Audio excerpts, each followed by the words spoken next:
Mic হাসি, সাইদ আজমল ও Nicholas Pooran তিনজনের ছবির সঙ্গে একটা তথ্য সংবলিত কার্ড কয়েকদিন ধরে সামাজিক যোগাযোগ মাধ্যমে ঘুরঘুর করছে। তথ্যটা কি?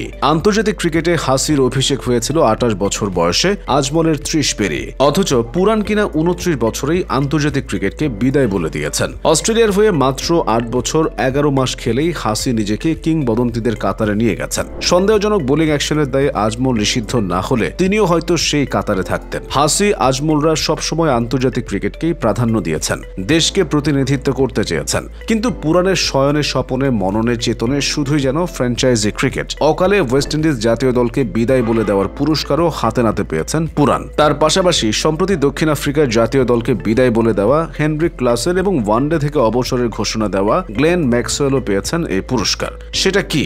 জাতীয় দল ছাড়তেই পুরান, ক্লাসেন ও ম্যাক্সওয়েল পেয়েছেন ফ্র্যাঞ্চাইজি দলের অধিনায়কত্ব।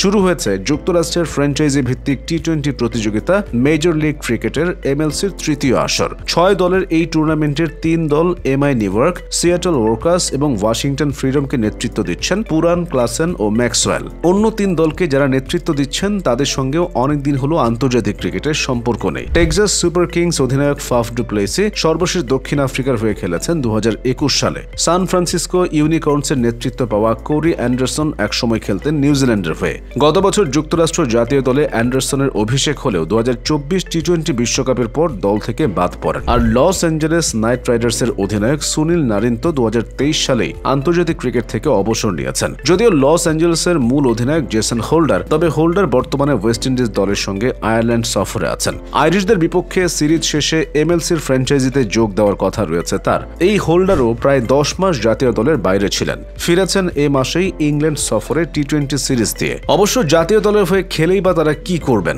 ফ্র্যাঞ্চাইজি লিগ থেকে কারি টাকা আসায় আন্তর্জাতিক ক্রিকেট থেকে দূরে সরে গেলেও তাদের কিছু যায় আসে না। এবারের MLCতে অধিনায়কত্ব পাওয়া 6 জনের মধ্যে 5 জনই সর্বশেষ IPL-এ খেলেছেন। নারিন যেন কলকাতা নাইট রাইডার্সের আজীবন সদস্য। শাহরুখ খানের দল তাকে 12 কোটি রুপিতে ধরে রেখেছে, যা গত বছরের চেয়ে দ্বিগুণ। পুরানকে লখনৌ সুপার জায়ান্টস রেখে দিয়েছে 21 কোটি রুপি খরচ করে। চোটে পড়ে ছিটকে যাওয়ার আগে পাঞ্জাব কিংসের হয়ে খেলা ম্যাক্সওয়েল পকেটে পুরেছেন 4 কোটি 20 লাখ রুপি। সানরাইজার্স হায়দ্রাবাদে খেলা ক্লাসেনের দাম তো ধরে রাখা ক্রিকেটারদের মধ্যে সবচেয়ে বেশি, 23 কোটি রুপি। 1 বছরের মধ্যে তার দাম বেড়েছে প্রায় 4.5 গুণ। 40 পেরোনো ডু প্লেসিকে 2 কোটি রুপি দিয়ে নিয়েছিল দিল্লি ক্যাপিটালস। টি-20 ফেরিওয়ালা হয়ে এখন তারা মার্কিন মুলুকে। MLCর 6 ফ্র্যাঞ্চাইজির 4টিরই আবার নারী পোতা IPL-এ। সিয়াটল ওয়ার্কার্সের মালিকানায় অংশীদারত্ব রয়েছে দিল্লি ক্যাপিটালসের সহ মালিকানাধীন প্রতিষ্ঠান GMR গ্রুপের।